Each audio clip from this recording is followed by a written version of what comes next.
एक दिन सास ने बहू से कहा, बहू, मुझे एक बात तो बता।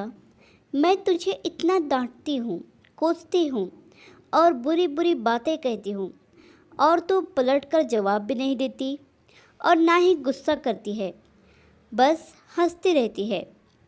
बहू को तो जैसे सुनाने के लिए कहानी मिल गई। कहने लगी, माँ जी, आपको एक बात बताती हूँ। जब मैं छोटी थी तो मुझे हमेशा ऐसा लगता था कि मेरी माँ मेरी सगी माँ नहीं है, क्योंकि वह मुझसे घर के सारे काम करवाती थी।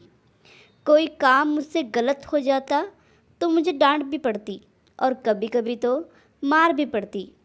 लेकिन माँ थी वह मेरी, मुझे उनसे डर लगता था, कभी कभी गुस्सा भी आ जाता, लेकिन मैंने कभी उन पर गुस्सा किया नहीं। यहाँ तक कि जब मैं कॉलेज से थकी हुई घर आती तो कुछ देर आराम करने के बाद तुरंत मुझे सारे काम करने पड़ते। फिर जब मेरी भाभियाँ आई तो जैसे मेरे काम और ज़्यादा ही बढ़ गए। होना तो यह चाहिए था कि बहू आई तो सारी जिम्मेदारियाँ उस पर डाल दी जाए, लेकिन मेरी माँ ने फिर भी मुझसे ही सारा काम करवाया। कभी कभी तो भाभियों का काम भी मुझसे करवाए और कहती, कर दिया करो, कुछ नहीं होगा, तुम्हें ही आसानी होगी जब तुम अपने ससुराल जाओगी।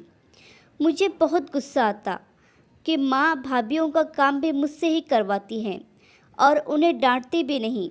फिर मेरी शादी के 2 दिन पहले मेरी माँ ने मुझे बड़े प्यार से अपने पास बिठाया और कहने लगी, बेटा, आज तक समझना कि मैं तेरी सास थी। मैंने तुझे प्रैक्टिस करवा दी है और तुझे बता दिया है कि सास ऐसी भी होती है। लेकिन अब तेरी शादी हो रही है तो आज से मैं तेरी माँ हूँ। बेटा, जब तुम्हारी सास तुम्हें कुछ कहे तो समझना कि जैसे मैं ही डांट रही हूँ। बस यही बात थी माँ जी, कि मुझे आपकी बातें बुरी नहीं लगती, क्योंकि मेरी माँ ने मुझे प्रैक्टिस करवा कर भेजा है। और आप तो मुझे उतना डांटते भी नहीं जितना मेरी माँ डांटा करती थी। इतना कहकर बहू हंसते हुए किचन में चली गई और सास सोचते रह गई, क्या सच में बेटियों की प्रशिक्षण ऐसे ही करना चाहिए। आशा करती हूँ कि कहानी आपको पसंद आई होगी। कहानी पसंद आई हो तो लाइक, सब्सक्राइब और शेयर करें, और इस कहानी पर आपकी क्या राय है हमें कमेंट करके ज़रूर बताएं।